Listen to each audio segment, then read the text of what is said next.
Warning: the Chaotic Culture Podcast is a program for mature audiences. The language and content presented in this podcast is of a mature nature that some audiences may not find suitable. Viewer and listener discretion is advised.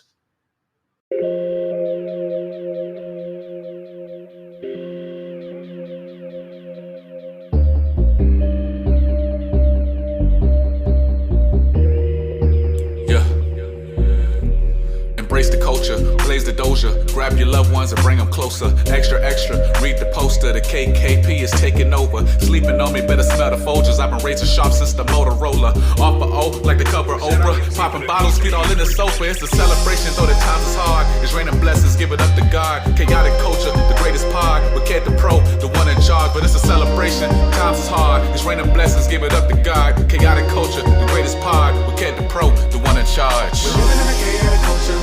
We're living in a chaotic culture. We're living in a chaotic culture. We're living in a chaotic culture. Oh, we're living in a chaotic culture. We're living in a chaotic culture. We're living in a chaotic culture. We're living in a chaotic culture. Oh, we're living in a chaotic culture. We're living in a chaotic culture. We're living in a chaotic culture. We're living in a chaotic culture. Oh, we're living in a chaotic culture. We're living in a chaotic culture. We're living in a chaotic culture. We're living in a chaotic culture.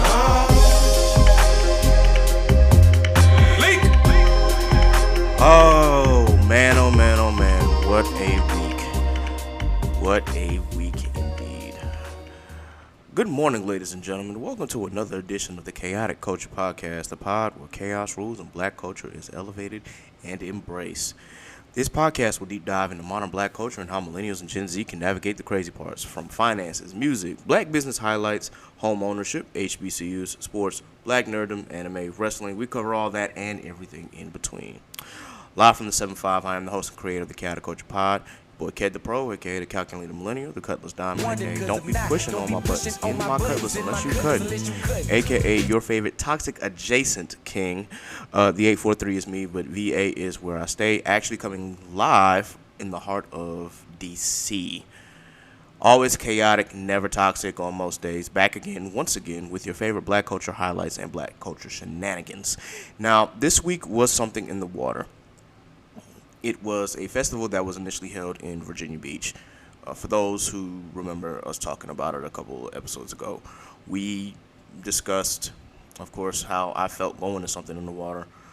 This was all those years back. This was 2019, and obviously the podcast hadn't started yet, but we at least made mention of this festival, which was started by Pharrell Williams.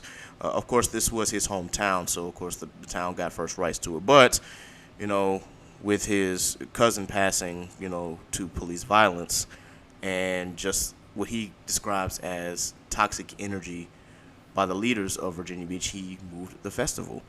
And what he did was he moved the festival from April, which was College Beach weekend, and moved it to Juneteenth weekend, which also happened to encompass Father's Day. And he moved it to D.C., which clearly, I mean, other than the Potomac River, I don't know too many or other water that might be surrounding D.C., but I mean, that's neither here nor there. But regardless, this weekend we had it was a great time. It was a great 3 days. But I also brought a guest with me to discuss the festival in itself, as well as some highlights and, of course, some, we'll say, areas of opportunity for the festival. So with me today, just a brief introduction before he introduces himself. So I've known this guy since his freshman year at Hampton University. He was on his way in. I was on my way out. I was in the 5-year MBA program. He was a pharmacy major. So naturally, with us still being in HU throughout those six years that you were there. Yeah. So for the 6 years that he was there, we definitely had the opportunity to have a lot of parties, a lot of engagement. You know, became really great friends. And just overall, man, anytime I'm around him, it's always a good time. I'll let him explain a little bit more of his background, but that's just kind of my introduction for him. So I wanted to introduce to the pod for the first time Mr. Brandon Funderburke, a.k.a. Be Fun, a.k.a. Fundy, a.k.a. this nigga, whatever you want to call him. You know what it is, man. Come on, K-Man. Man, it's wonderful, bro. You know, come on, baby. Hey, man. Listen, I'm finally happy to actually be on this for once. Since I left, I live in DC now, so that's coming live from the 202. We out here. Yes, sir. I'm from so actually I'm a pharmacist. That's Dr. Brandon Funderburke. Right, you are. You're absolutely right. I don't like to go by too much, but yes, it is straight from New York, Long Island, Hempstead, 516. Where we rep. That's it. By way of Hampton, Virginia, Hampton University, big love. Come on, standard of excellence, baby. Yes, sir. But I'm just happy to be on here, KJ. Man, it feels good. Yes, sir. Yes, sir. Absolutely. I'm glad to have you on here. So before we talk about the actual festival itself, I wanted to just give an update on what's been happening. So I took a 2-week break just to kind of gather myself. An event happened, and I'll go over that event in another episode. But it forced me to kind of like sit back and take a few deep breaths and try to get my life together and make sure that that I'm doing everything the proper way, and overall just getting out of a mental space that was just full of stress, anxiety, and overall also working back out again. Like, I'm finally back in the gym, so I've been like seriously working out. I didn't work out too much this past weekend, obviously, because I was in DC for the festival, but once I get back home, it's right back at it. So I mean, we got to do it. You have to make sure you're good. Before you can do anything, like, yourself has to be good. And I've been in those spaces, and I still feel like I'm kind of in that space of just like, trying to get my shit right, trying to just understand like who I am as a person, because it's like everybody, I feel like, is still kind of finding themselves after COVID. Like, we were so isolated, we just didn't have that interaction, and it kind of, especially for like, we're humans, we're social creatures. So like, if we don't have that constant stimulation or the option to have it, then if you just force us to like stay in, then it's going to happen. And and life continues to go on no matter what goes on. So we are trying, we're all trying our best, or I like to think we all are. But when you put in the work, you'll get results back. It's baby steps though. no, that is absolutely true. Especially dealing with the pandemic and, as you said, being in isolation for so long. Myself, I didn't realize how much of a social creature I really was, because I'm not a full-on introvert, but it's like I like my peace, but at the same time I like going out too. Yeah. And it's just like, dang, with the 2 years of being cooped up and whatnot, it just I see how that has played a part in my anxiety, especially I've realized that with my roommate was gone for a couple weeks, it was just like, dang, it feels like empty in here, and you can kind of start to hear your own, thoughts process and things like that. Not to say that, eventually I do want to move out on my own, but when you're not used to that, it's like, well, shit. So I got you. Yeah, it's a lot of navigation, but at the same time, we're learning from it, we're growing from it, and we're healing from it. So I think that's the important part. Anyway, I will give a bonus episode on what exactly happened, and for those who tune in, be sure that you tune in. I'm thinking maybe I'll drop it exclusively to the Patreon because it is a sensitive topic, but at the same time, we'll see what happens if I decide to release it on all streaming platforms like I do every other episode. But in the meantime, let's get right into the discussion here, because we literally just kind of had a mental health discussion, which is usually what we start off with on this podcast. So now that we've actually got that out the way, we do want to talk about the festival. Now, again, it was held from Friday, June 17th, all the way to Sunday, June 19th, which fell on Juneteenth. And this was the first time that the festival has been held in a while, because it was literally 3 years ago that the last festival was had, and it's only the second time that the festival has happened. So naturally, I was surprised that they were able to pull it off so quickly and get it together. Who are you telling me? Yeah. Listen, it was funny. I remember the day that you texted me, because I was having like a me day, and so and I'm just like, do not disturb, and I never put my phone on do not disturb.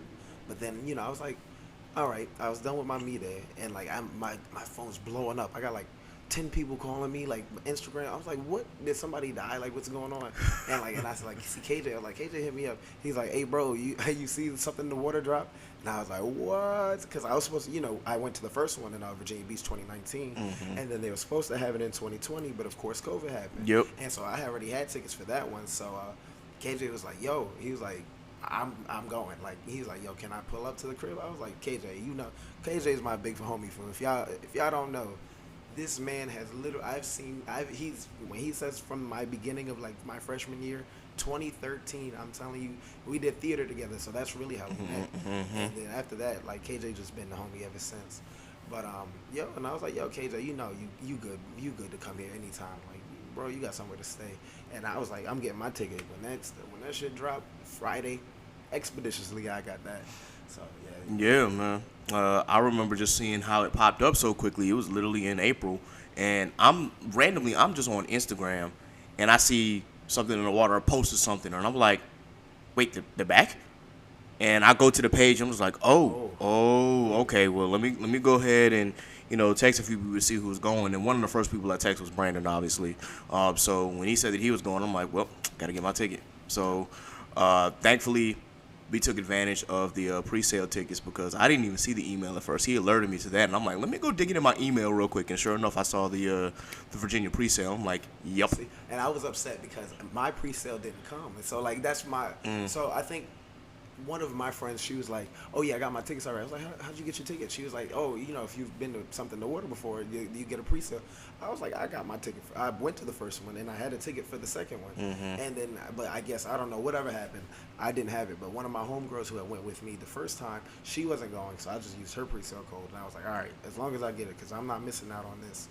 No, that is absolutely real.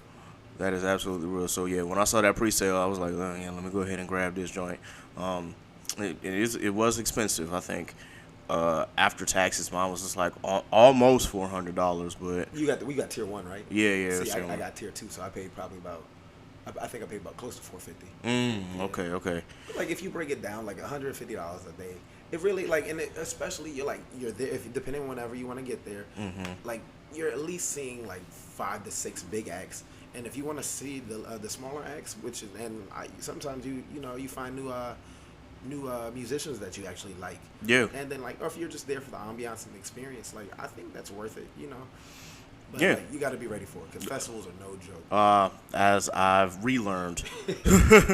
And I think with the first Something in the Water, it was kind of a little more of a different experience because with the first one, Friday had gotten rained out.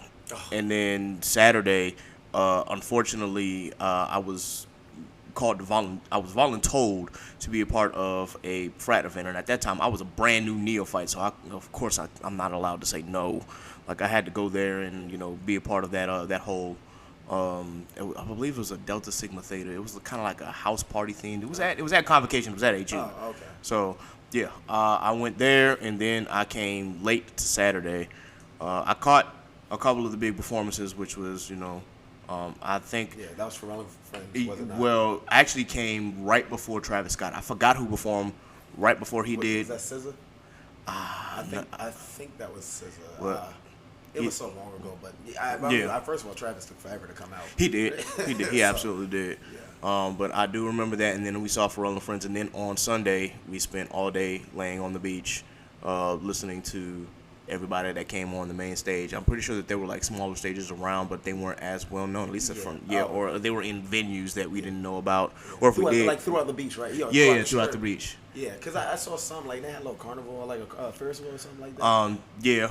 No, I remember going past, but for like as far as just artists, like big artists, it was just one stage for everybody. Yep. Which I thought was interesting. That's why I didn't know what they were gonna do here until like a few days before when they showed the map, and I was like, oh, they're gonna have multiple stages, like like Rolling Loud or Day in Vegas. But I think that brings me to the next point, that the setup and how different it was from the first time. Yes, it absolutely was different, and this might actually be one of these areas of opportunity that we discussed, because the setup was literally on one street. It was on Independence Ave, and it's, for the amount of people that it had, it was probably it was a logistical nightmare. I felt like I was in DC traffic. Yeah. It's on a DC. It's like, all right, the way that I thought it was going to be in my mind, Something in the Water, Independence Ave, you got the monuments, where Martin Luther King gave his I Have a Dream speech. Then I'm like, I guess that's the water he's talking about. So I was like, then I would assume that it's going to be on the grass. And so like I was like, okay, cool. I was like, well, I don't know. I was like, Pharrell got some fucking clout, so I was like, I wouldn't be surprised. I was like, he got a lot of friends, so that's what I thought.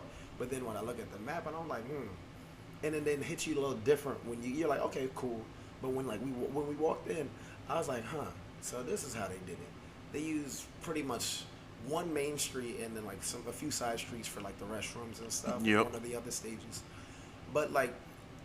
For the one stage, the moon stage is like the second biggest stage, I'd probably say. Sun is really the biggest one, and that was to the right, and it was a nice size, and I felt like, well, that one I felt it was fine because there wasn't another stage around in order to like kind of congest everything. Yes. But the problem was with Sun stage and Earth stage because they were Earth stage was the smallest stage, and then some of your, well, some depending on who you like.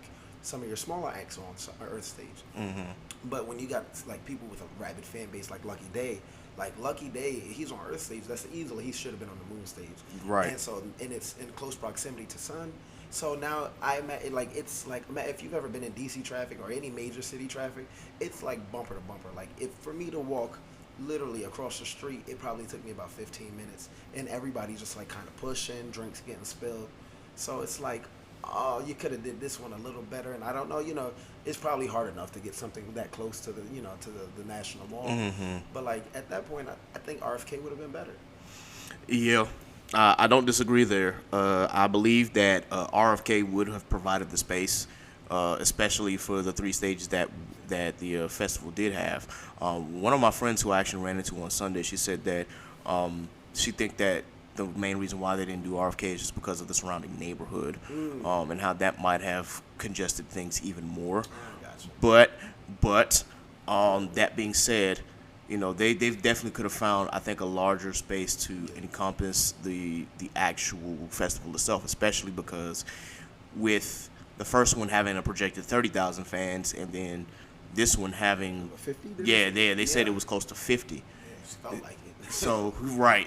So with having 50,000 people there, you just gotta imagine like, okay, confining everything to one street with one stage, as you said, the Moon stage, which was the second biggest one, being kind of out the way. Yeah.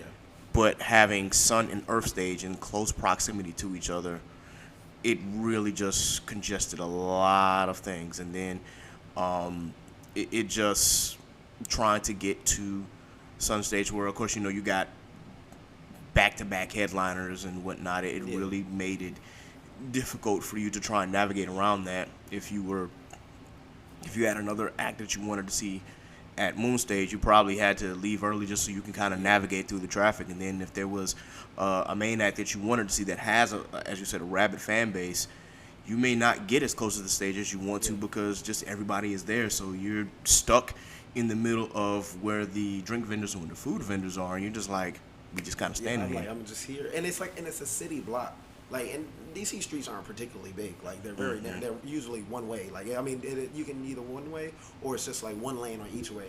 So, like, essentially, like, that's the way it felt. And it's like, I don't know, like, the Virginia Beach, we had the whole fucking beach. Like, it was like literally, and it was one stage for everything. So it's like, no matter what, it was like there was always space on the side. Like whether or not you're in the back is you just got there late. Like at that point, chalk it up to the game.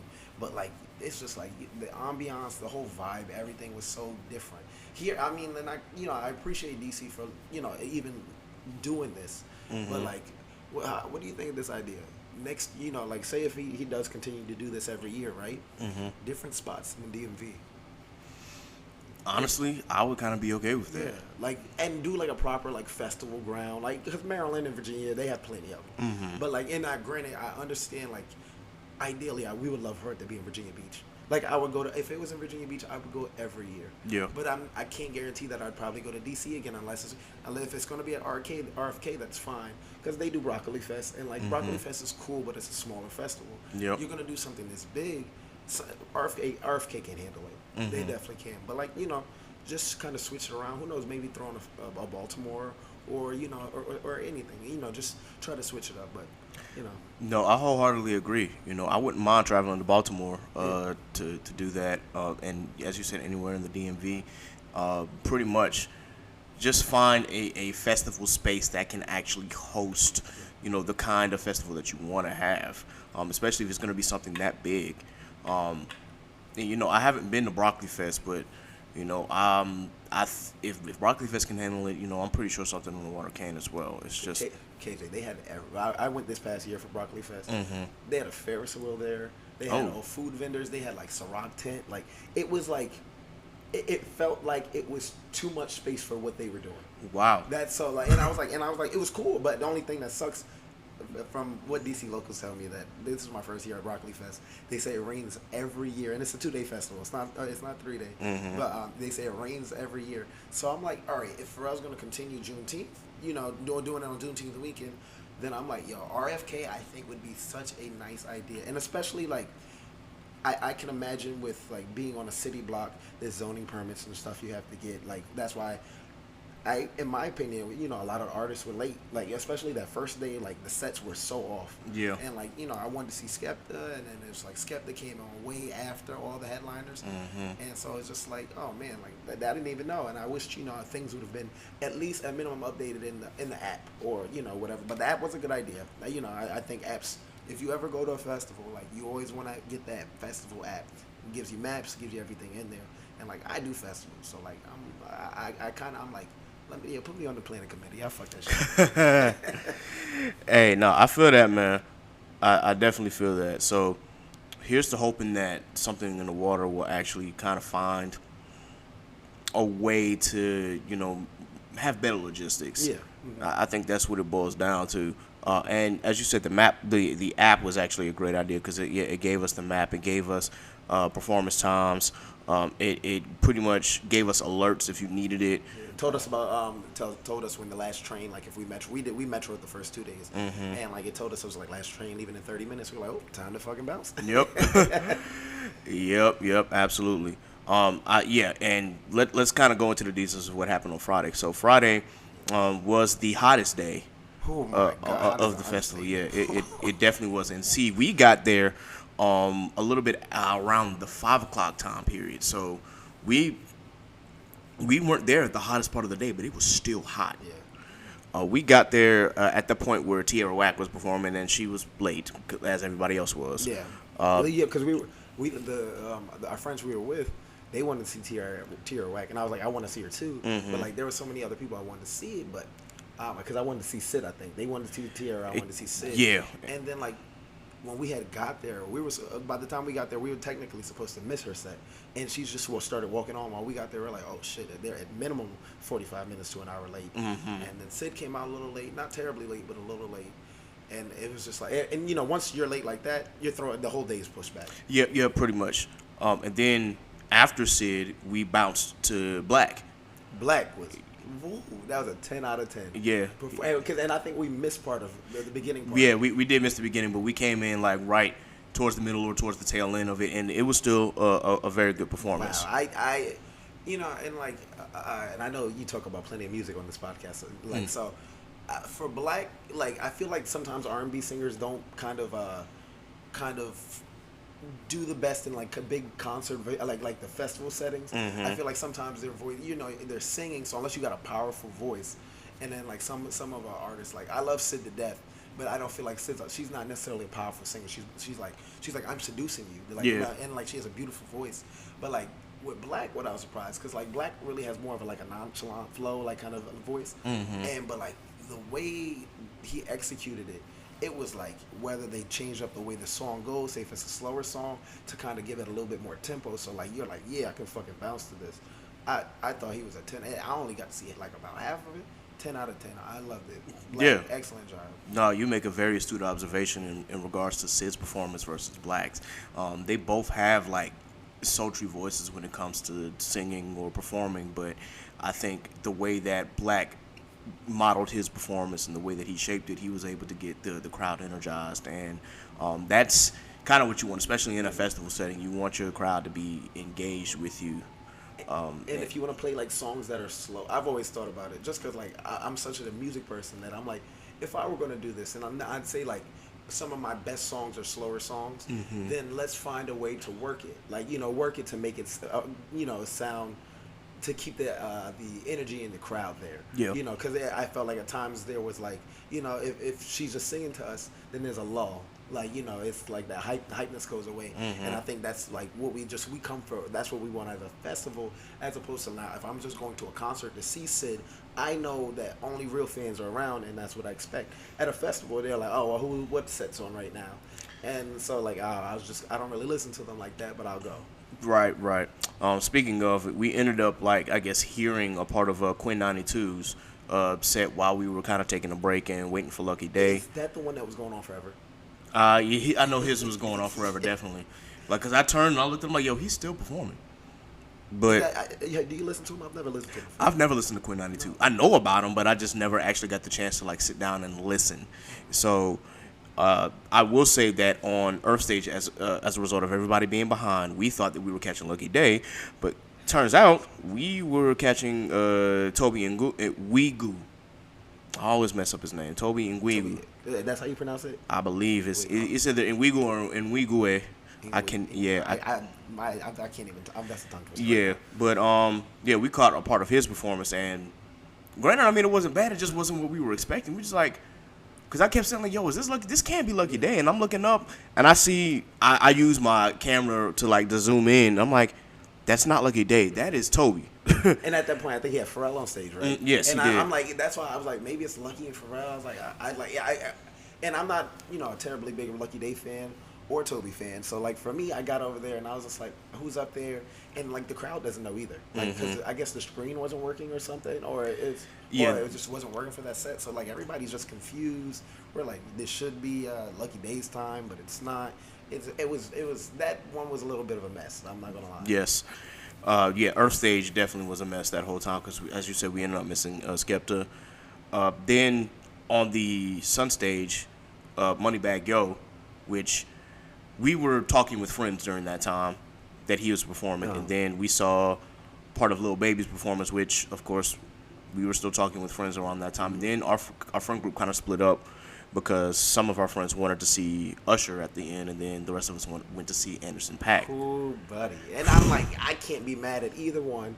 Like, if you want to see Usher, like, he's a legend. Yeah. I heard he had a great performance, too. So. Yeah, I did, too. Yeah, I went to Anderson .Paak because, listen, if you went to the first Something in the Water, Anderson .Paak closed it out. Yes. And I was like a fan at that point. I saw that performance and I was like, yeah, I'm a fucking stan now. Like I was like, oh my God, if you were indifferent to Usher or Anderson, I said choose Anderson, because like Anderson plays the drums, sings Yes. I'm telling you, and then with Silk Sonic being out now, like he's like, oh my God, he's like on a different level. We fucking electric slided. We really did. He was like, I want the biggest electric slide I can get, and it was probably about like at least like 60 to 100 of us just doing that electric slide, just hitting it, and it was so much fun. And he brought up YB and Cordae. Yes. To do what R&P.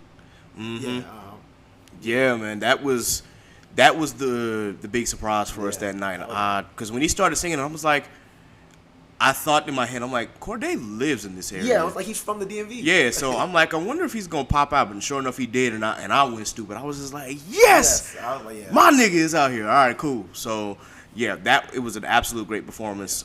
And just like you, when he closed out Something in the Water in 2019, I was like, yo, this dude is on. I was already a fan beforehand, but that performance made me realize, like, yo, if I ever get a chance to go to an Anderson .Paak concert, like solo, him? I'm going. Without a doubt. Yeah, the man can truly perform because, as you said, he plays drums and he can sing and he can rap. And let me just, as a drummer, let me just say this: it takes a lot of hand-eye coordination to be able to play and to sing at the same time. Like, it takes a lot of hand-eye coordination. Like that is. Yeah. I'm not sure if that's left or right brain, but it's that's a whole brain. Yeah. That's all your focus. Right. The fact that he was able to do that, and then his pocket is just so clean. Yeah, it's like, yo. Oh my God, that's a real musician right there. Absolutely. He is a musician to the fullest. God bless that man. Yes. I would have loved if he were Bruno out. That would have been. If he would have bought Bruno out, I'm pretty sure people on the Usher side would have got that alert. Like, wait a minute, what? And would have ran over the moon stage. But yeah, man, that was the highlight of Friday too. And otherwise, day. Yeah, The honestly. closeout was really good, and then we just got to see two great performances by Black and by Anderson .Paak. That really made the day worth what it was. Lil Baby's performance was, it was still good because we saw it from the back, but it was decent. We didn't get to see all of it obviously because we were trying to get the Anderson .Paak. So I'm not sure if T.I. did perform on Earth Stage that night or not, but I thought he did. I thought he was on Sun. No. no. I don't know. No, because he was on something. That was the next day. That was during the Pharrell and Friends. Gotcha. But as far he had a solo act that he was supposed to do, but I don't know if he got a chance to do it or not, just because time ran over and everybody was late. That being said, Saturday's events. Now we were supposed to leave a little earlier because I know Jeremiah wanted to see Baby Tate.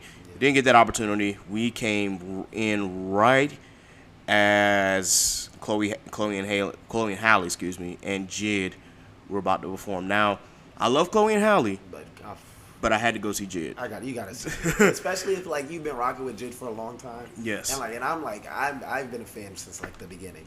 So I was just and I love Chloe and Halle, but Jid, listen, that was a performance. Yes, it absolutely was, man. His set.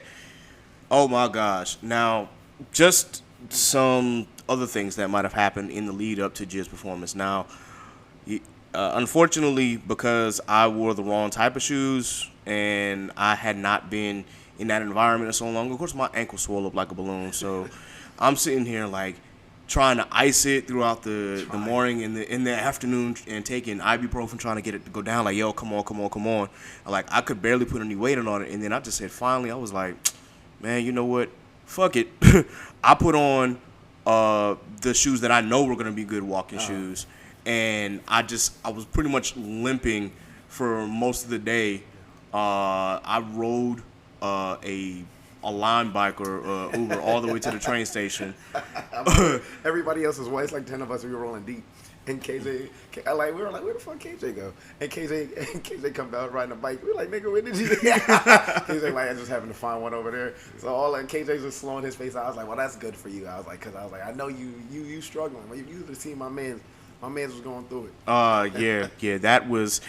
I was like, man, you know what? I spent, again, $350 on this damn ticket. I'm going to make it worth my while, hurt or not. So I thought that once I started walking, it's okay, now I'm used to walking on it, and it got better as the day went on. Now, standing on it was still a whole nother monster in itself. I had to sit down for periods, but still, walking on it made it a whole lot better.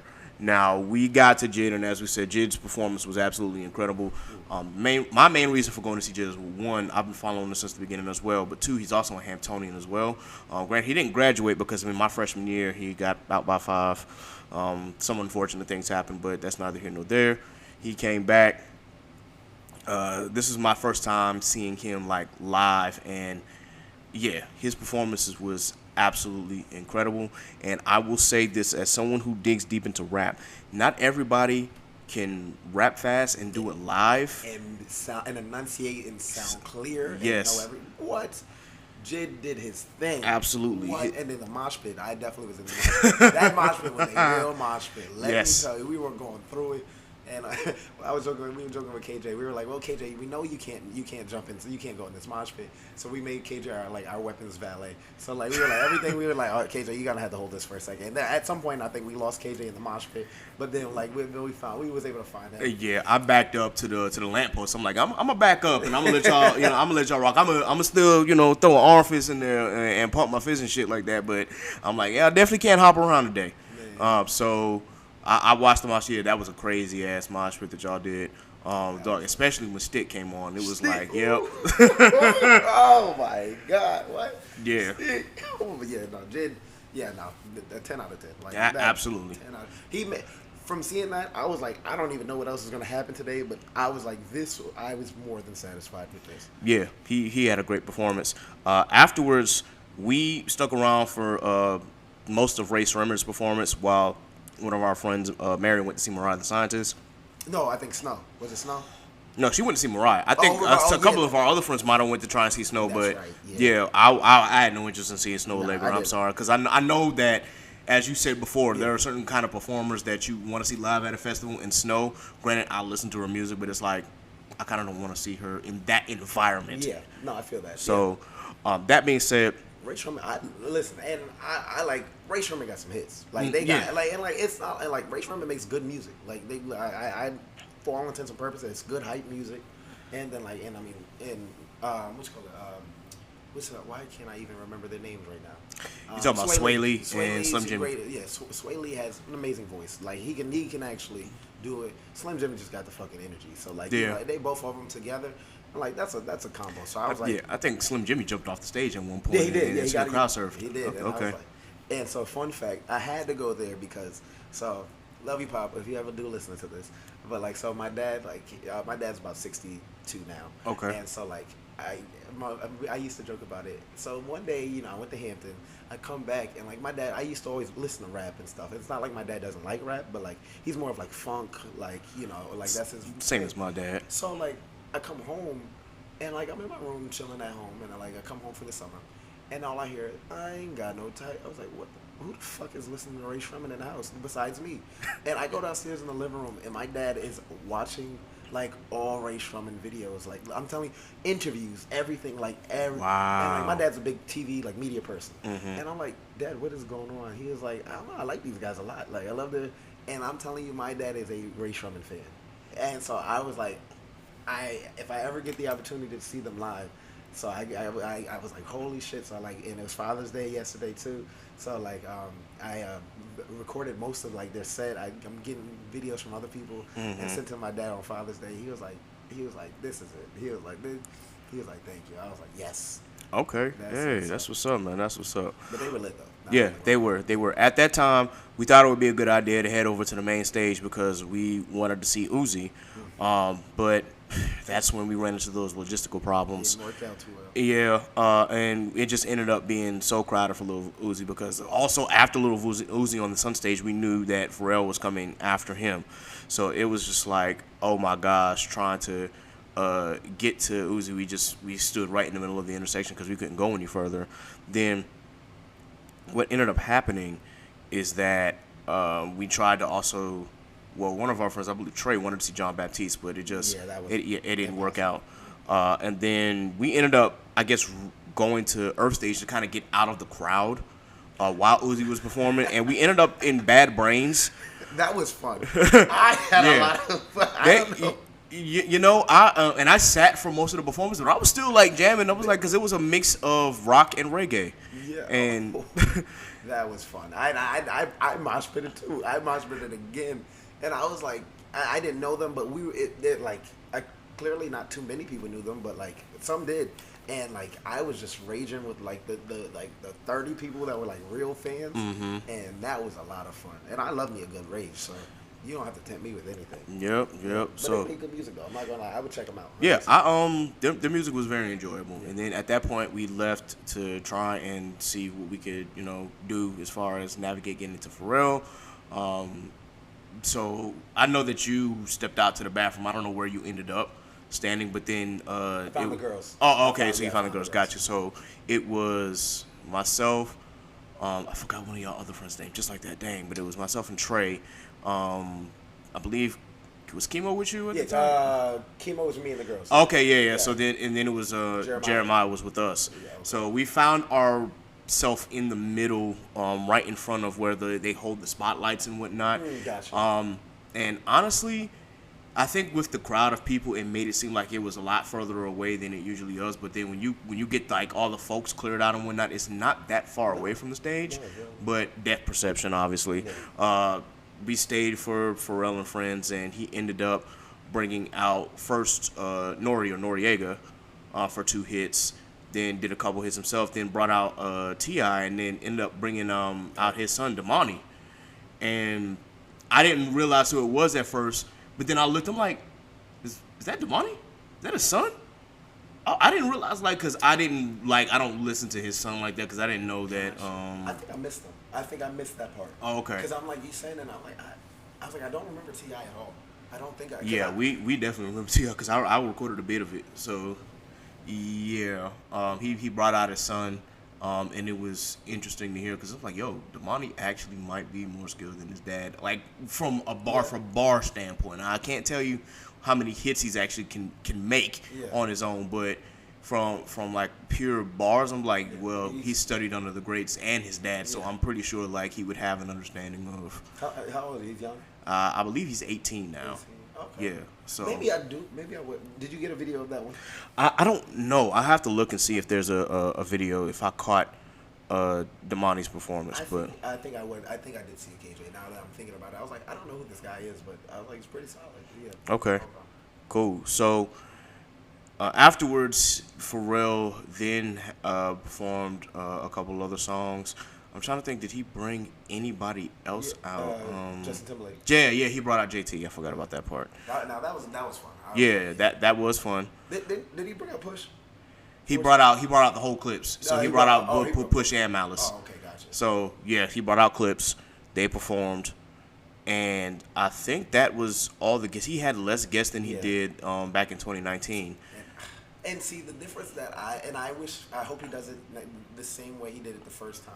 When he said Pharrell and Friends in 2019, we didn't know who the friends were. Right. So, and I think I like that because I'm like, you don't build. You're like, all right, well, this is just like a set I'm seeing with these other people. If for those who don't know who he brought out in 2019, he brought out everybody from Virginia Beach, Missy, Timbaland, even other people, Busta Rhymes, Snoop Dogg, Hove, Jay-Z came out, Tyler the Creator at that point. Like it was like the caliber of these people. I'm like, yo, these are legends. Like usually, and I'm like, well, it's Pharrell and Friends, and I'm like, and this man's a legend. did you say like he also brought out Diddy? I do remember that. He brought out Diddy. As you said, he brought out Timbaland, and they found Magoo somewhere. I was just like, yo, is that Magoo? Timbaland and Magoo's back? Wait a minute. That was my reaction to 2019. I was like, yo. I like now if you remember the Timbaland's part. They must have some kind of beef. I don't know why, but Timbaland's mic had went out. So I remember that. It definitely went out. Set. The Timbaland maybe only had like 5 or 10 minutes, but like you couldn't hear a single word. And I was like, Timbaland must owe Pharrell money because everybody else was fine.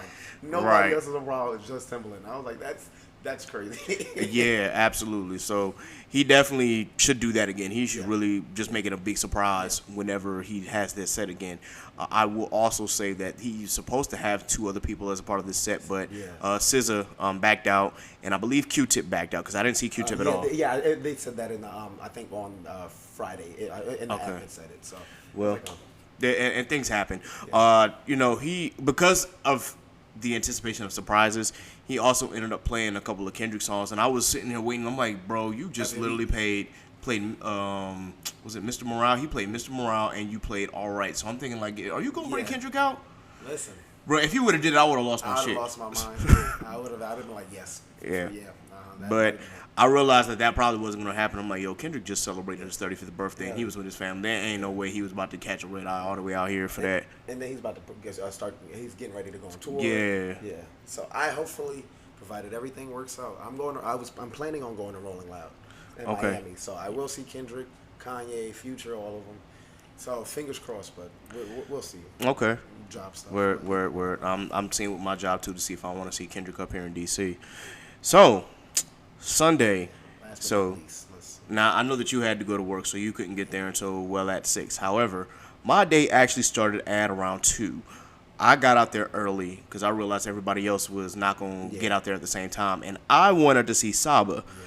And for those who know, I absolutely love Saba, and I love all of Pivot Gang, but I love Saba, and I was like, yo. I would have been out there with you. I appreciate that. Fuck y'all niggas, I am out. Me and KJ going early.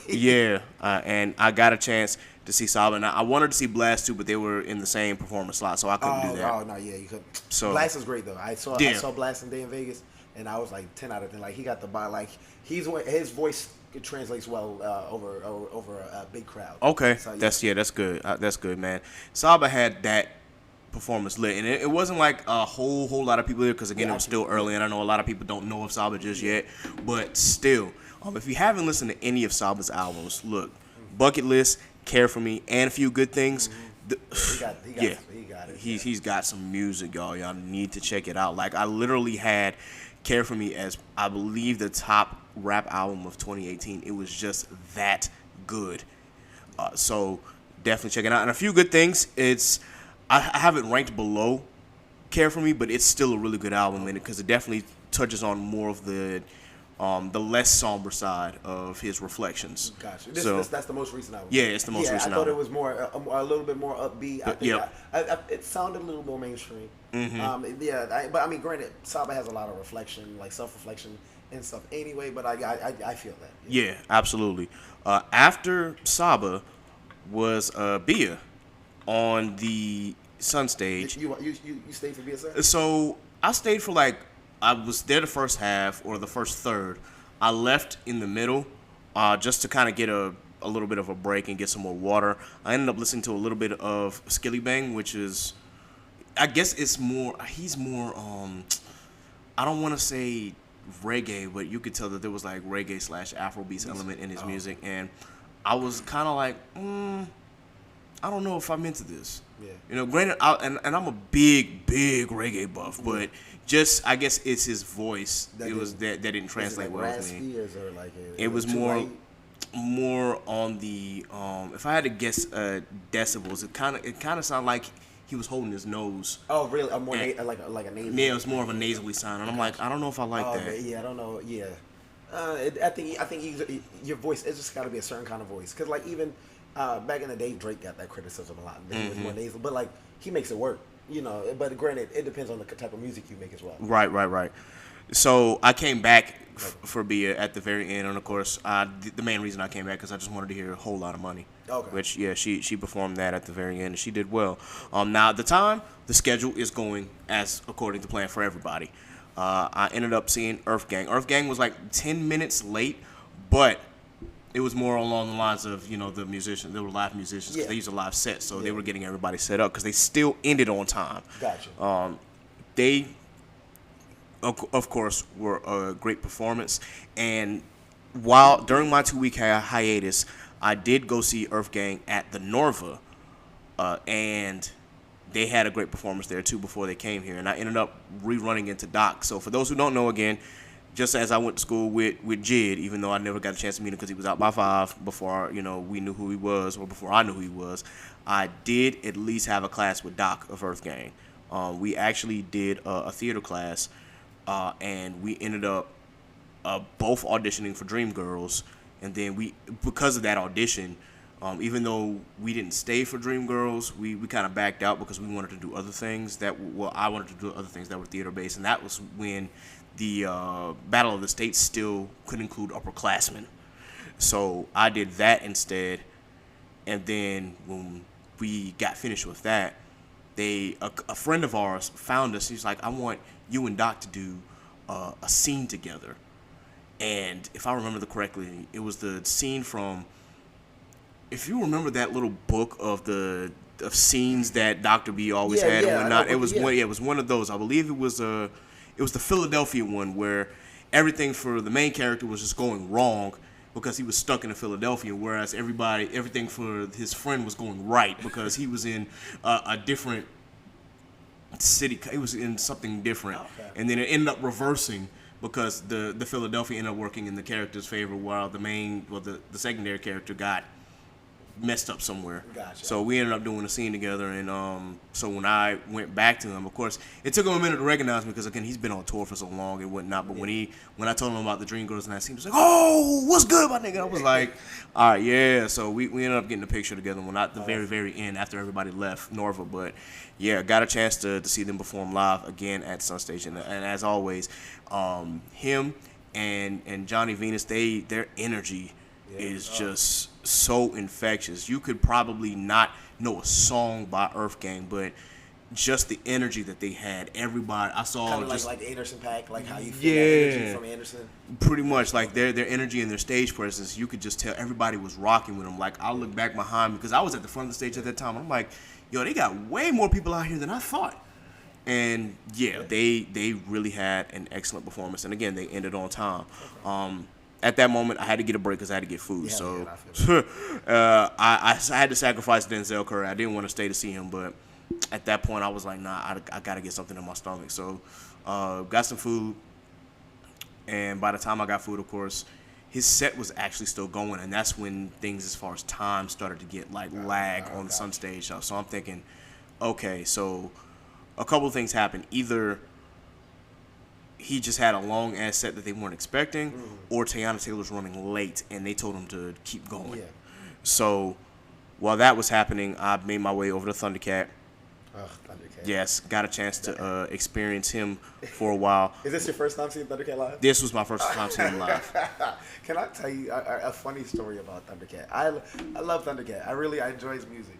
So me and Jeremiah and Jeremiah's girlfriend back in October, it was like literally like a week and a half before I was going to Day in Vegas where Thundercat was also going to be. So Thundercat came to DC.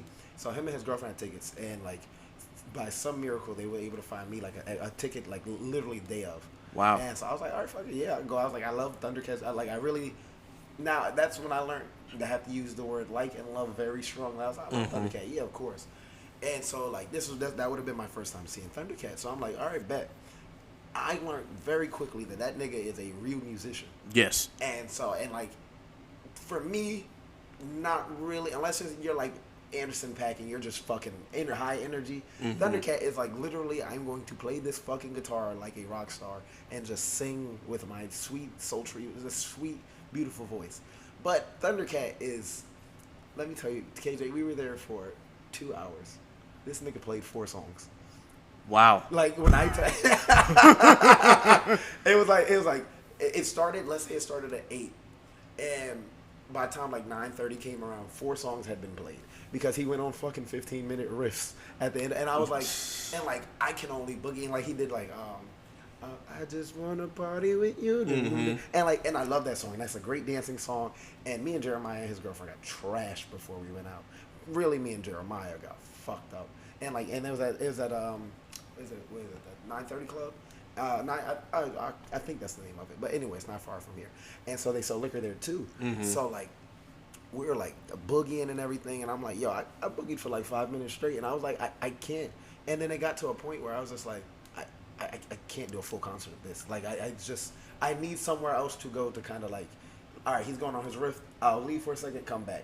But like there, I got to a point where I was like, Jeremiah, we gotta go. And Jeremiah's like, I feel the same way. And I was like, it's just, I need more songs. I can't boogie to the, and some people love that. And I'm not a pure musician. I'm just more of a rap person. I was like, all right, my 4 minutes, keep it going. Yeah. Day in Vegas though, that was good because it was a festival. So his set, I was like, all right, like maybe is it the same thing? Same shit, different place. I was there for the beginning of the set, and then this nigga went on a 10-minute tangent. I was like, nope, I'll be back. Went back, I came back, and I caught him at another song. Me and some girl dressed like a coward dancing together. Had a blast, yeah, like that. I really love him, and that's when I came in. I came at the end of Thundercat for this, for Something in the Water. Okay. So, and I was like, and it was it Them Changes? Is that what he ended with? Or? Well, see, I didn't stay for the very, very end because at that point I said, if I'm going to get like a good spot for Push, I need to go now because I understand like with the Earth stage having a little more bigger acts and knowing what was about to happen on the Sun stage as well, I said I need to get gone. Gotcha. So I forgot what song it was that he played that I left on. I do remember that he played Black Gold. For those who have unfortunately watched Yasuke, it was the theme song for Yasuke, which is still a great song by all means. And he made that 1 minute and 30-second song go for like 4 minutes because he did do a riff, but at least he extended it. I'm like, okay, you know what? He didn't do a 15-minute riff, but still he made the song go on longer, but it was still good. But yeah, I really left like right at the not right at the end, but close to the end. Yeah, and at that point I went to catch Push, but at that time Teyana Taylor was still performing. Yeah, that's when I ran into logistical issues. I'm just like, oh shit, here we go again. Yeah. This time I'm by myself, so I kind of have to like navigate through the crowd and just find open areas where I can. But the big thing that stopped the crowd from like really, really moving and transitioning the way that it could have is because there were people in the middle literally just sitting down and not moving. They were sitting and not moving. Oh, gotcha. Oh, yeah. And you know how when we were... I can't phase through you. Like, I'm not Kitty from X-Men. I can't phase through you. Yeah. So with that though, if you remember again the first Something in the Water, when people would be, you know, they weren't at the very front of the stage, but they might be towards the back, but they could still see the screens, and they were sitting down. There was room for people to sit down there, and you could still navigate because you had literally two rows, and it was wide enough for people to be able to go back and forth through those rows and then get to the stage where they needed. In such a congested area, though, however, and with such a narrow street, it was just all bad. So, as Tayana Taylor was performing, I did run back into Trey and Mary. But then they went backwards, I think, to go back to Moon Stage, and I'm like, nah, I want to see Push. Okay, yeah. Because I was in the area. That must have been right when I left Trey and Mary. Because we went to DeVito originally, and then because there was like after that logistical issue, we went to DeVito just to kind of get some space. But then fucking DeVito was packed too. So then I was like, well, everybody's leaving Tiana Taylor, so I was like, I'm gonna go see Push, and I'm like, Push is a legend, like Push, but I know Push isn't gonna draw as big that big of a crowd like that because there's plenty of room to breathe for Push's set. And I enjoyed Push. I saw the whole thing, like I was there. Yeah. Now once I got out of the traffic jam, obviously there was a little more room to breathe. He still had a lot more people than I anticipated, but it's still like okay, it's still some room to breathe and whatnot, and I still. Enjoyed myself because if you haven't listened to It's Almost Dry, I literally have it as my number 2 for this year. It's not number 1 because Kendrick, but it's still my number 2 rap album right now. Because I know I loved how he kept saying rap album of the year, see at the Grammys. I'm like, Push, you're gonna have to go up against Kendrick, and I don't know if you're gonna win, but I mean, you gotta have that confidence, my brother. Get that nomination. Yeah, man, get that nomination. That's all we care about, bro. And if you end up winning a Grammy in the hip hop category, great, but when it comes to Kendrick, man, the Grammys realized after To Pimp a Butterfly just how great this dude was, and it was like, okay, anytime he drops an album, they recognize it too. I think that's the one thing that at least the Grammys get right. When Kendrick drops, they know it's spectacular. So that's neither here nor there. He had a great performance, and then after Push was 21 Savage. Now, 21. I love 21. But look, I want to hear. I want to hear it. Yeah, what do you guys in my opinion, he's just not a good performer when it comes to live sets. At least not in this setting. If this was a club, I'd probably be like, cool, something more intimate. Yeah. I'm with it. But in this environment, like I'm expecting him to, you know, either fuck it up, like either be like Jid, have that energy, or even if it's Push, you know, because Push wasn't jumping around everything, because I mean he's mid 40s, but still, like he had the energy and he was, you know, he has a absolutely. But 21 was just kind of, but you know, my thing about 21 Savage, essentially that's his music though. Yeah. And I can imagine like going to a 21 Savage concert is probably a much better 21 Savage experience. Yeah. Because like what we were talking about with R&B artists, but as far as 21 goes, he's more melancholy and like he's like deadpan. It's very. And like his bars are great. Like he is a very, very good rapper, in my opinion. Oh yeah, absolutely. And so, but like live, but like you have to really be a fan of 21 Savage in order to be like, yo, this is I expected this out of 21 because I saw him for Broccoli Fest, and I saw him and I was just like, that was my first time seeing him, and I said, this is fucking. I was like, I didn't expect any energy. I expected him just I'm talking my shit. Yeah. Like I don't want him to be happy to be up here. I need you to understand. I kill niggas. Like that. There is nothing happy about what I'm just telling you how it is. And I don't know if you can look past what you want out of it and you just like, this is who 21 is, and it's like I think it's fine. But like I do agree. I think 21 and probably a big festival ground. If you put 21 at say like an Earth stage, and like but see he's too big for an Earth. Yeah, he's too big for Earth. Yeah, stage he's like Sun Stage is big, but like people are going, and like I saw throughout the whole time people were like leaving a set, and I'm like you're not getting the energy you want, and I'm just like because even like Trey felt that way. Like they were like, oh, we can go see Calvin Harris. Like it was just like, and I was like, I feel that because I was like, but if it was just me, if I would have stayed at 21 Savage just because I love that deadpan. Even though Calvin, I know I was gonna have a fucking great time, man. Right. Did you end up staying for 21 or did you? I left halfway. Oh, okay. Because Trey and them was like, oh, well, the girls wanted to go see Calvin Harris. Okay. And I was like, well, I mean, it's fucking Calvin Harris. And he did Funk Waves Volume 1 and all his previous hits. And I'm like, and I like, who's not down to fucking... Yeah. I love Calvin Harris music. I didn't go because I stayed through the whole set because I was, of course, wanted to get, I guess, a better view of Tyler, which was the headliner of Sunday. And... man, look, Tyler has come such a long way, and he admitted it throughout his performance too. Like, you know, when he figured it out, he said, "Whatever it is." I'm like, "Well, no, you figured it out, bro. You figured out how to." I mean, you've always had. I thought he's. I thought where he was in life, at any given point, he had it figured out because and granted. You know, all the whatever controversy of his early stuff that people just don't like. The shock raps. Yeah, shock value. And I'm like, I'm an Eminem fan, so I'm used to shock value is nothing to me. Like all that. So I'm like, or horrorcore or something. Horrorcore rap. And I'm like, yo, like, it's something beautiful about it. And I was like, but no, Tyler did his fucking thing. Yeah, he did. And I'll admit, I've become a bigger fan of Tyler because when he first did start out, I was like, I'll admit, something in me didn't sit right with some of the music he was dropping. It was like, yo, this is kind of... And if I feel like if you can look past that, like, you know, I don't know, maybe just because where I'm from, you know, like, where I'm from, like, I mean, in New York, I don't know, I feel like North and South are very different in terms of what, you know, what you'll accept in music. Like, in New York, like, everybody, like, especially the people I was around, they're like, yo, this nigga Tyler is like, and I was like, whoa, I was like, he's saying some wild shit, but New Yorkers say wild shit all the time. Yeah. And so I was like, yo, this is it, this is what I want. And I had been a fan since Goblin. Once I heard I heard Yonkers, and I was like, yeah, I'm here. And look, and honestly, Goblin was the one that had me like scratching my head. I'm like, do I really want to listen to this dude?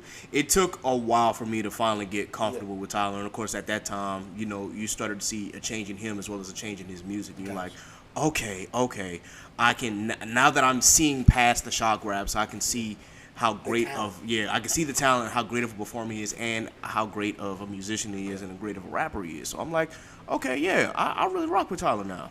So, yeah, the first two albums, if you've listened to Goblin and Wolf, you were probably like, huh? Or the mixtape Bastard. Yeah, Bastard was crazy too. But afterwards, I think right around the time Cherry Bomb dropped, you can started to feel that, you know, things were starting to change. Yeah. And then Flower Boy, it was like, whoa, okay. Yeah.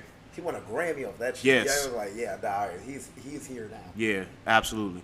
So I definitely appreciated Tyler's performance. He really did his thing, and it was worth the hype. And he's just like in 10 out of 10, and just as he is in real life, he is hilarious. Yeah, obviously. Oh my god! And he did bring out Pharrell and 21 Savage for the song that they just dropped. Cash, I love that song personally. Yes. Very infectious.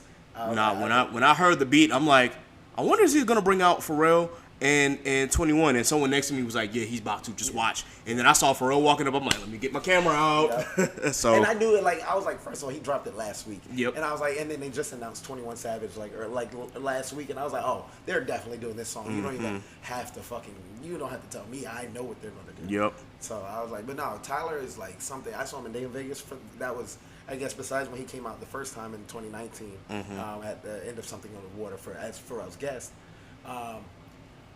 Day in Vegas set was 10 out of, like, I felt like he was restricted here, and then like compared to this in Vegas, I thought both of them were great performances. That one in Vegas, like, it was like only reason I would think so because Vegas is Sin City, so anything goes in Vegas. Yeah, pretty much. Here it's like, I know Pharrell came up to Tyler and was like, all right, nigga. He was like, I know what you want to do, and Tyler's like, Pharrell, come on, please, dog, come on. He's like, Tyler, you know you can't, man. All right, whatever. I do what I can. That's why he only did like half a She. Like he did like he only did half of Yonkers. Yep. Because that Bruno Mars line, he did it in Vegas. And oh wow. Yeah, he did it in Vegas. And that shit, everybody in the crowd who's a fan from there, we all say we all was it was crazy. Yeah. So, and I was fully expecting that from Yonkers, but when he didn't do it, I'm like, oh, okay, yeah, he went on to the next one. I'm like, oh, okay. Yeah, it is what it is. So that was pretty much our review of something in the water. Overall, despite the logistical issues, despite everything that went on, the heat on Friday and everything else, it was still a 10 out of 10. I think my overall experience, at least with some of the artists, it was 10 out of 10. I think my overall experience, I'm going to say, because I didn't get a chance to fully embrace something in the water the first time it was there, I'd say this is probably more like, if I had to grade it on a scale of 1 to 10, I'd probably give this maybe about an 8. Okay. All right. Yeah.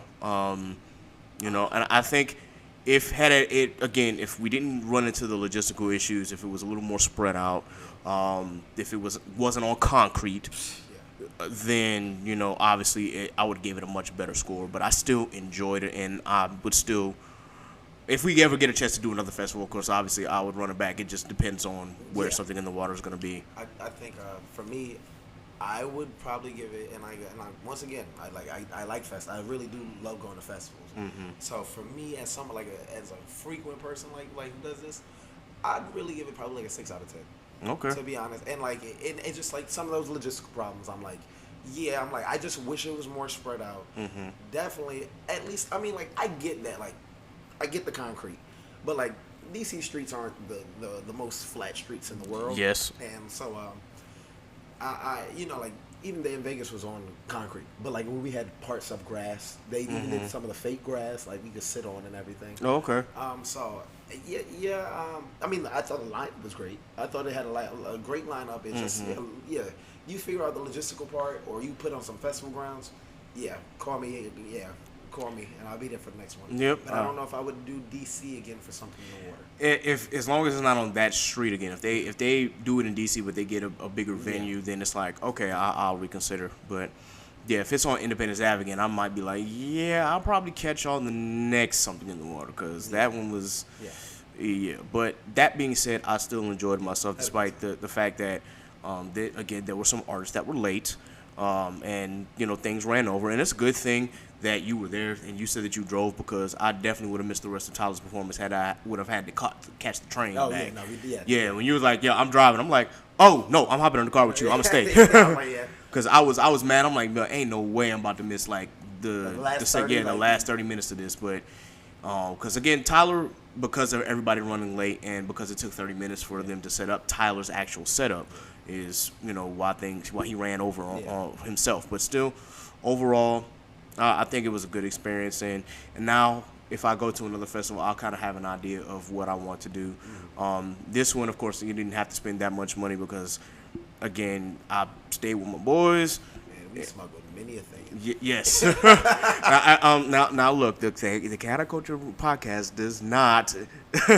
No, I'm joking here, but still, with there was definitely substances that I do not condone any of these substances. I'm just saying that there were things that were smuggled into this definitely a lot of liquor was smuggled in. I didn't drink a lot again because obviously I just focused on my ankle. I'm like, I'm taking this ibuprofen, and I'm not. Says no. Yeah, I was like, pharmacist. I know that the pharmacist is going to tell me do not mix ibuprofen with alcohol. Even though Trey tried at one point during the gin, I was looking at him like, bro, I literally just took ibuprofen. You want me to do what?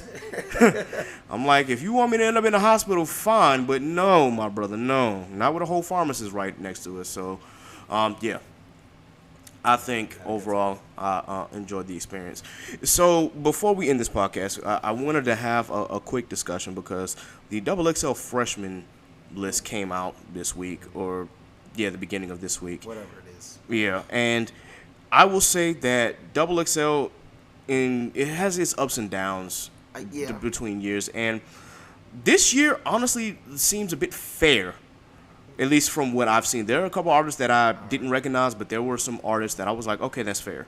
Okay. And especially with the trend that XXL is going, because they're getting away from like the true lyricists, with maybe one or two being in there, just because it's still rap. It's still rap. But I remember when they had like a good blend of the lyricists and, you know, the not trap artists, but just like the party artists. But now it just seems like everybody's kind of flowing in that same direction now. But here is the list of the XXL freshman in 2022. You have Nardo Wick, which I thought was fair. Yeah. You had Doechii, which She is. yeah, She's like that. Doechii is like that. Yeah. I was like, yo, that's fair. And she just signed to TDE, which is crazy Yeah. because she just signed and Kendrick just left. So that's Yeah, I'm like, hey, I mean, no, she's great. I listened to her on Isaiah Rashad's album. Yeah. And I was like, yo, this girl. I saw her live actually. He brought her out there in Vegas. Oh, shit. Yeah, Okay. Isaiah Rashad brought her out, and I was like, yo, she is lit. Now she's a good time. Yeah, no. Doechii is lit. I will stand behind it because I listened to her. I guess the album before she signed with TDE, and I'm like, yo, she's got some. Yeah. She got some content, yo. She can rap. Sofego, which I will admit I'm not familiar with. I felt like he would have been there like last year. Or Last something. year? Yeah, like that's. I thought it was a little too late, you know. Okay, one of those too little, too late moments. Yeah. Okay, Babyface Ray, which I thought, I okay, think that's that was fair. Yeah, I'm not a fan, but I'm terribly a fan. But like, yeah, I think he's talented. Cali, which Why does that name sound so familiar? I don't. Do you know the song? Or, I'm trying to remember. I mean, and let me see. it may be a song that we might recognize, or I don't know, but let's see. I think is it Casey or Kasai? I'm not sure how you pronounce his name, but I'm not familiar with him. Nah, it doesn't sound like my type of. Doesn't seem like my type. Yeah, of music. Coach Ice, I'm not familiar with yet. Don't know. Big 30, I thought was fair. Big You know, 30, I'm not a big 30 fan, like, but I've listened to a couple of Yeah. his songs, but I'm like, okay, that's fair. No, I don't think I've ever listened to Big 30. No, I mean, you can definitely check it out, but I know a lot of the younger audiences, they listen to Big 30 and they kind of put me on, and I'm What is like, it more gangster rap or like is it like street or like emo rap? it's more street. Street. Okay. Yeah. All right. Ken the Man, which I've heard the name, but I'll admit I've also not familiar with. Big Scar, also not familiar with. Saucy Santana. I'm going to get into my issue with Saucy in a minute. The 10 spot went to Baby Tron, which again, I've heard of Baby Tron. I've heard but of Baby Tron, never really. yeah. And then the producer that they gave slot to was Weezy Out of Here, which I don't. I think that might be a little too late. Yeah, way too late. Louise's been producing half of YSL and Future shit forever. Right. Like, That's what I'm saying. It's like, okay, yeah, this is definitely a little too late. But still, I think I'm going to check out some of these artists here and see what they're talking about. Did you ever hear the funny, the funny Lil Wayne interview about Weezy Out of Here? So it's I think it's Future's voice that says the producer tag Weezy Out of Here. And so Lil Wayne was like, actually, Lil Wayne was like, yo, and Future should be showing me all this love, like I don't even know. And they were like, no, Wayne, no, it's the producers Weezy Out of Here. He's like, what? Oh shit! I thought this Future the whole time. Future's out here saying Weezy out here. He's like, yeah, my nigga, I feel y'all. I appreciate it. And Lil Wayne, if you've ever watched the Lil Wayne interview, it's actually hilarious because he doesn't pay any attention to none of that current event shit. And he's like, yeah, what it is, what it is. Right. Like, that's funny. Yeah, that is wholeheartedly hilarious. So I definitely have to check out that interview because I definitely want to laugh because Lil Wayne, when he does his interviews, he is absolutely hilarious. Which, speaking of which, if you haven't been paying attention, we are still doing a music roundtable for Weezy's tapes. Now, I've got the list together, and it's going to take a while. So this may not be something we do until season 4, just because of how long it's going to take for me to get through his entire mixtape list, because I want to be sure that I'm well prepped. As I usually am. I want to be there for that. When you do an album one, I want to. We already did the album. You did all of them already? Yeah, we did all of his albums. Damn, we did a tier rank for his albums and whatnot. But I'll definitely will make sure that I hit you up for the mixtape one. Definitely. So that being said, let me circle back around and talk about this nigga Saucy Santana now. When it comes to representation, yes, I do feel that the rap game for the longest time has been, for lack of a better term, homophobic. Yeah. And with that, of course, you want to be sure that in this society that we're living in now, that we are able to welcome artists that include that representation. And that would include rappers that are like Saucy Santana, or I'm going to throw another one out there, like Brockhampton, if you know Kevin Abstract, he's gay. Tyler's Tyler. I really can't put him in a box. Yeah, Tyler is Tyler. Yeah, he's just like what he like. He just, Yeah. He just does what he does. I mean, if you're gonna put a label, I guess by But, Right. But even then, I'm like, he just does his shit. Yeah, like, he does his own thing, and we just sexuality is fluid. Yeah, Just, very, it is. very. Or if we want to talk about like fluid sexuality, Isaiah Rashad, man, who just literally had the interview, which I thought was kind of to have it with Joe Budden, but it's still. But Joe Budden is also bisexual. Yeah. That's all. I mean, I it's all fluid. Hey. Right. So it's like, you know what? If we as a hip hop community, we're seeing the growth. We are seeing we're getting more representation of people who are LGBTQIA plus into the rap game and into the R&B game. Obviously, there is more representation. People are not as closeted as they were, and of course, we're getting to a point where we're going to be more accepting with that. But that's not my problem. I always have to face it out with that. Whatever you are, whatever you identify as, cool. I support you. I will speak wholeheartedly that I support whatever you whatever you are, whoever you are. Like, this is the platform where we support our allies. We are allies to the community. But this nigga Saucy Santana, aka Justin Harris, which is his real name, my issue with him is that he is problematic as fuck. Excuse my language. Yep. It's just the first thing that really, I guess, irked me was I've seen the videos or the conversations that he would have with Carisha or Young Miami. Yeah. And just hearing in the way that this dude talked and how he spoke to his friend. I'm like, okay, this is y'all friendship, but I'm like, if she allows this, I know for a fact that this is who he is outside of that friendship, and that could be problematic in itself. But it ain't my crowd. This isn't my fan base. I'll let it slide, of course. And I'm not denying his talent because, again, he's dropped some pretty good songs for the women and for the gays. And it's like, okay, cool. He's doing his thing out here. Bet. And for those who don't know, of course, he is the makeup artist for City Girls. So, I mean, it is what it is. But just some of the comments that he said, especially recently, really, really bothered me. One of the things that also bothered me was there's a time and place for everything. Yeah. I saw a video of this dude twerking to Changes by Tupac. I mean, if it make him want to shake his ass, I guess. I mean, I think if you want to shake your ass, cool, but do it to a shake your ass song, not Changes, not by Tupac. Like, if you would have put on Back That Ass Up, all right, bet, man, you doing your thing, whatever.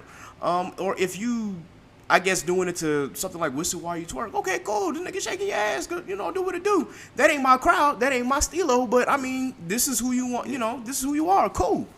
But Changes, I had to look at this nigga like, what? Why? Why that song? It's supposed to be an inspirational song, and that really struck a nerve with me because I love Changes and its parent song, I Wonder If Heaven Got a Ghetto. Okay. And it's like, bro, Tupac is talking about making changes and also referencing the LA riots. He's talking about lifestyle changes and about building up the community. Listen, but I was like, all right, I had to listen to it. I was like, let me see how it goes. First of all, I don't even know where you find the pocket to Turk is throw ass in that song. I don't know, like, bro. But yeah, I can see what you mean. You're like, it's like one of those like wrong time, wrong time, wrong song. Yeah. Like, yeah, bro. Like, you could have found any other song. Like, shoot, even if it wasn't like an actual like twerk song, just not that one. Not something that's gonna be like, shit. I don't. It's kind of like if I found somebody twerking to All Right by Kendrick, I would look at them like, that's why? I'm like, that's what you chose. Yeah, like this is what you decided to do. Really? To this song? I would literally look at you like, I don't know if your priorities are correct, but I mean, it is what it is, I guess. So it kind of fits into the same vibe, but either way, I mean, like half the time, with celebrities and like this whole culture we live in now, half this shit for clout anyway. It's just for niggas to talk about it. Like, it's like, oh, what's something I can do that is just going to cause conversation. And I mean, I guess he got what he wanted. You got us. Yeah, he got us to react. Yep. So I mean, like, and you can feel however you want. You can be like, oh, well, he can do whatever the fuck he want, or or how you feel. Like me, I could give two fucks, to be honest. I really don't care.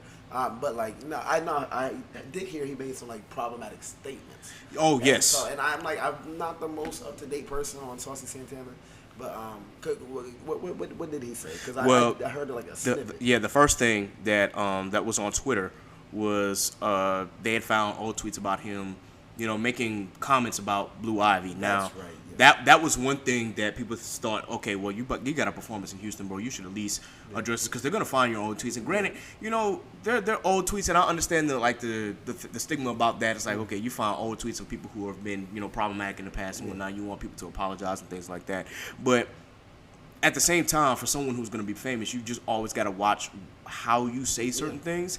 And at that time, Blue Ivy's a child. Yeah. So for him to, compared to her in Northwest, right? Yeah. And to do something like that, I'm like, they're children, dude. Like, keep kids out of this. Now, if somebody like that was a grown-ass adult came out, was looking all kinds of crazy or things like that, and you had to comment on it, I mean, it's whatever, bro. But coming after children, that was the one thing that really bothered me, and then he didn't apologize for it. He kind of stood by his statement. He's like, and plus, I was 21 at the time, yada, yada, yada. I'm 20, I don't know how old he is now, but, he's 28 now, but he's like, I'm 28, that was a different time, and so on and so forth. I'm like, bro, you still could have apologized. Like, hey, look, I was a different person back then, because, I mean, people change. Yeah.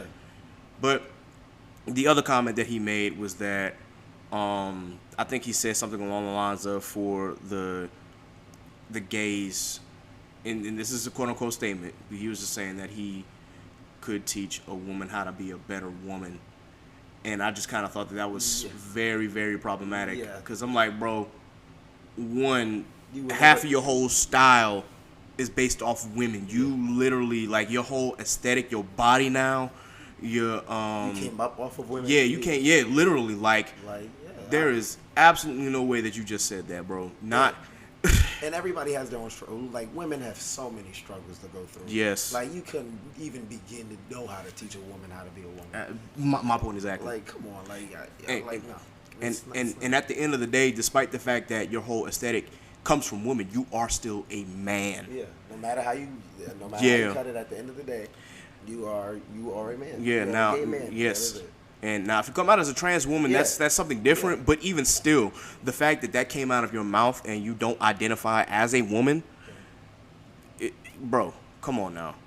As we said before, especially black women, of all the issues that they have to go through, especially to get representation, especially in hip-hop, especially in our communities. Yeah. That statement coming from him was literally, for me, that was the straw that broke the camel's back anyway. I'm just like, oh, yeah, I'm definitely not fucking with this nigga now. Like, I mean, even if I wasn't before, I'm damn sure not going to now, because it's like, bro, ain't no way you just said that. And on this podcast, for those who listen, I will always say we will defend black women, protect black women to this very day. Like, that is really our motto here, or one of our mottos here.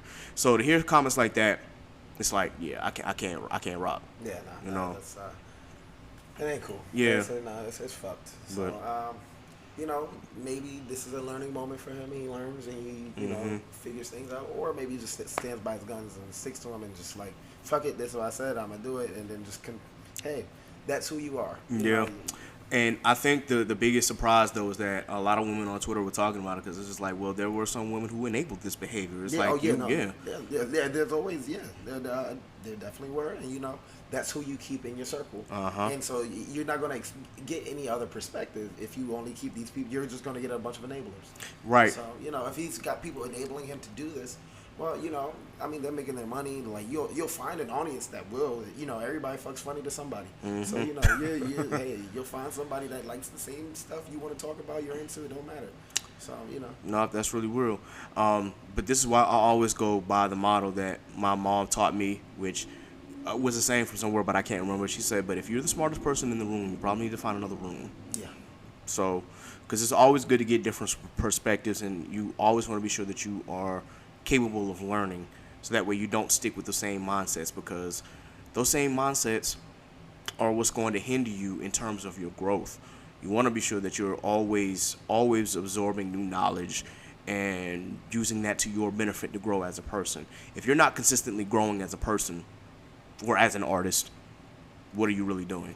But either way, that's my 2 cents on that. I think we had a really great conversation here. So with that, we're actually going to go ahead and close the podcast out and sign off. But before we do, I want to ask if you have any black businesses or black artists that you want to promote on this podcast. Well, we gotta show love to Hampton. Dose of Beauty. My girl Khadijah. Yes, Yeah, so absolutely. this weekend. Love you, girl. We've been there since we were talking about it. 10 years. I've known this woman. She is amazing. Like she is.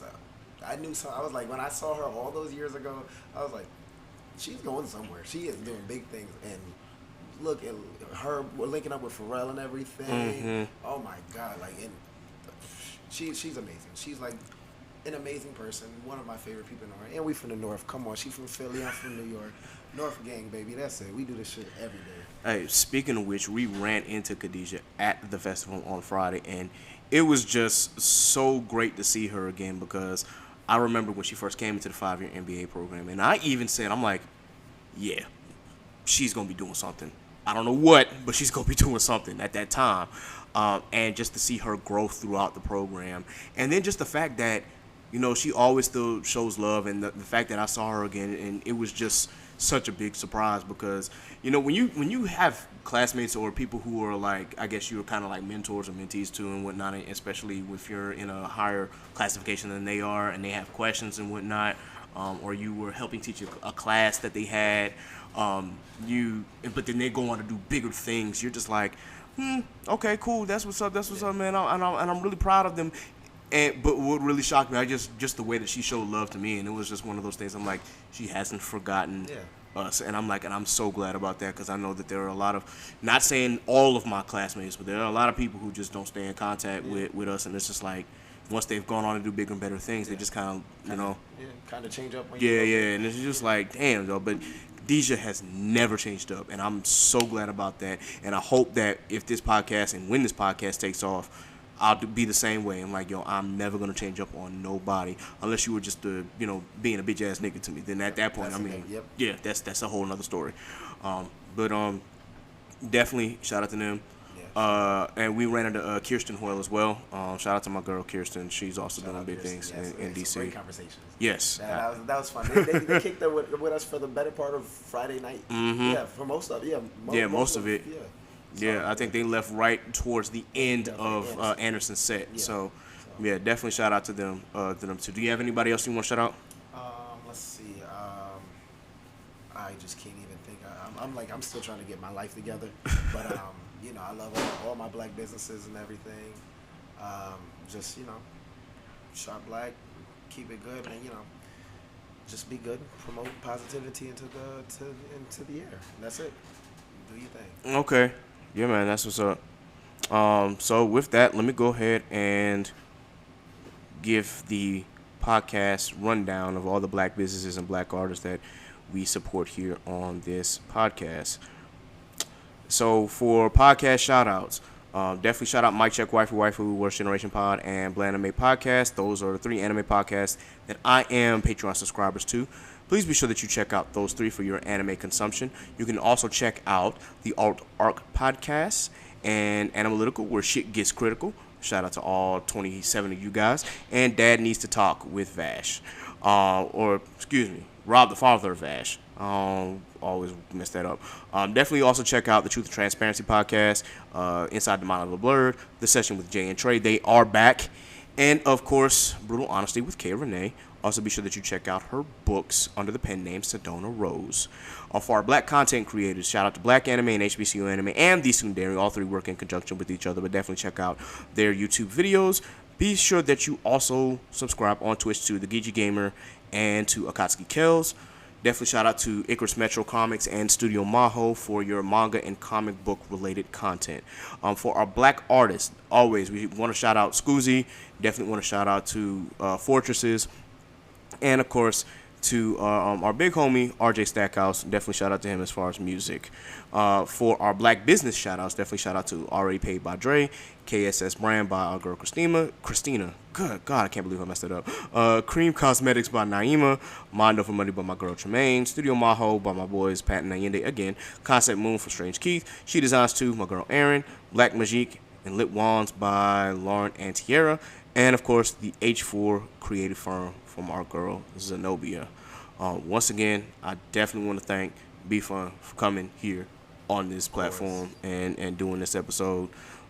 I did not expect to have a full conversation that almost lasted 90 minutes, but here we are doing the thing, man. When it comes to this music, we get we can get deep into it. So, yeah, guys, I'm probably gonna do a season finale here with Law, the next opportunity that we get, so that way we can close it out. So that way we can get refocused. I will do a DreamCon episode sometime in July, and then after that we'll bring you season 4, and we will try to start with the Lil Wayne mixtapes. But definitely tune in to that. And that's really all that I could ask for, guys. So be sure that you like, share, and subscribe to the Chaotic Culture Podcast. Be sure that you follow us on our Facebook page at Chaotic Culture Pod. You can also follow us on Instagram at Chaotic Culture Pod and on Twitter at Chaotic_Culture. You can follow me, Ked the Pro, that's K3D the Pro, on all social media. You can follow Law on Instagram at L.JR_96, and you can also follow our other co-host, Chanasa, aka Miss Nasa, on all social media at _CallMeNasa. We do miss Nasa here. I'm hoping that she was able to get reacclimated to her home. I hope that she was able to have a smooth transition back home and everything else. Also, be sure that you subscribe to our Patreon account. That is patreon.com/Chaotic Culture Pod. Be sure that you subscribe to us. You can check us out on any of the 4 levels. It does not matter which ones that you donate to or subscribe to. We definitely appreciate it. More bonus content will be present on the Patreon as soon as I can get my life together. But everything is falling into place as is. So definitely check that out, and you will get exclusive bonus content from this point forward on patreon.com/Chaotic Culture Pod.